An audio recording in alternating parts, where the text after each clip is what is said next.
presidente da República não pode liberar as drogas. Não é assim que funciona o processo político. Eu recebo muita mensagem de gente falando: como você vai votar num cara que vai legalizar as drogas? Ele não tem como. A legalização das drogas só pode acontecer através do Congresso Nacional. Um projeto de lei precisa ser apresentado e votado pelo Congresso, pelo Senado e depois pelos deputados. E depois ele vai para a sanção ou veto do presidente. E se o presidente vetar, o próprio Congresso pode sancionar depois. Então quem decide são os deputados e senadores, não o presidente. Você já reparou que a esquerda está sempre tentando promover os assuntos, debater, discursar, falar sobre esperança, sobre combater a fome, sobre desigualdade social, enquanto a extrema-direita o tempo inteiro tenta te colocar medo. Ela o tempo inteiro tenta te dizer que o comunismo está voltando e que a ditadura vai ser implementada e que a esquerda é assassina, mata criança, ensina sexo na escola e quer destruir tudo que há de bom. Por que vocês acham que a extrema-direita faz isso? Porque ela não consegue debater nada, absolutamente nada. Ela vive de implementar o medo de fantasmas na cabeça da população. Então, essa pergunta aqui recebo muito. Tem como o Brasil virar um país comunista? Tem, mas não é através do processo democrático. Para ser implementado o que a extrema-direita chama de ditadura comunista, como acontece em alguns outros países da América Latina, você precisa de revolução. E não há nenhuma organização no Brasil para que seja feita uma revolução armada para tomada de poder. Isso está completamente longe da realidade do Brasil. O Brasil nunca chegou sequer perto de ter uma implementação de ditadura comunista. Não é da nossa realidade histórica e cultural. Não há qualquer plano por parte do PT para aproximar o Brasil de se tornar uma ditadura comunista. Isso é fake news. É como eles te colocam medo. Meu amor, o discurso de fraude não foi sequer defendido pelo próprio Bolsonaro. Se houvesse fraude, a extrema-direita não tinha eleito tantos governadores, deputados e senadores. Ou alguém vai dizer que havia fraude só na hora de votar para a presidência na urna. Pelo amor de Deus, né? Não tem ninguém defendendo esse discurso, pelo menos ninguém que tenha mais de 2 neurônios. Os escândalos de corrupção do PT eram fake news também? Claro que muitos não e outros sim, como tudo na vida. Mas vocês sabiam que o PT não é sequer o partido que tem mais quantidade de políticos caçados ou quantidade de políticos impedidos de se candidatar pela lei da ficha limpa, por exemplo? Vocês sabiam que o PT não figura no ranking dos partidos mais corruptos do Brasil? E que ainda assim há esse discurso e esse debate? A pergunta que eu te deixo é: como se descobre um escândalo de corrupção? Através do empoderamento da Polícia Federal, do Ministério Público e da ABIN, Agência de Inteligência do Brasil. Durante o governo do PT, alguma coisa foi feita para interferir e impedir as investigações? Nada.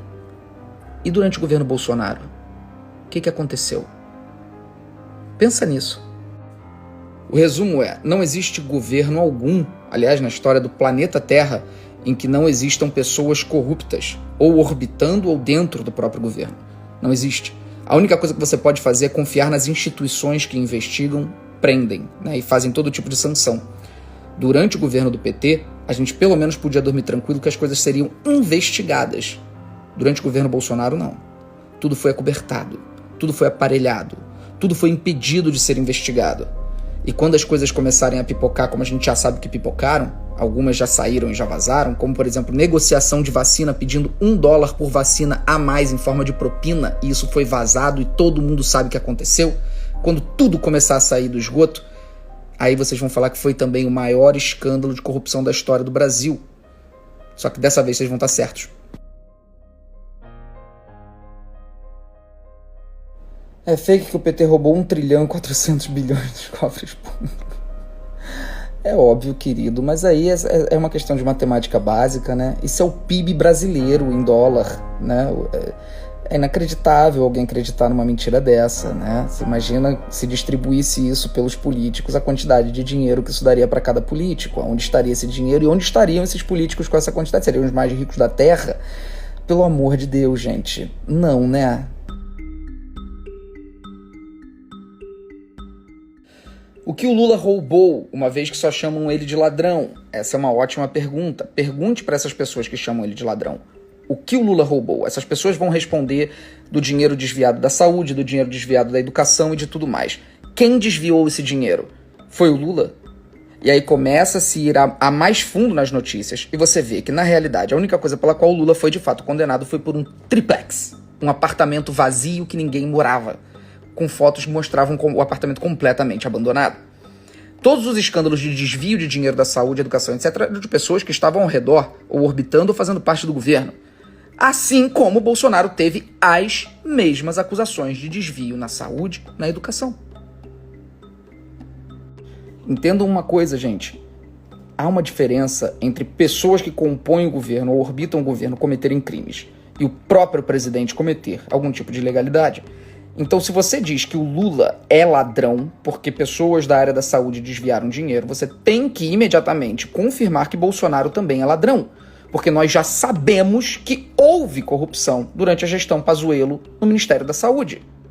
Também foi desviado dinheiro da saúde. Nós já sabemos que houve compra e desvio de dinheiro com lavagem de dinheiro através de igrejas no setor da educação. Nós sabemos que houve propina em barras de ouro.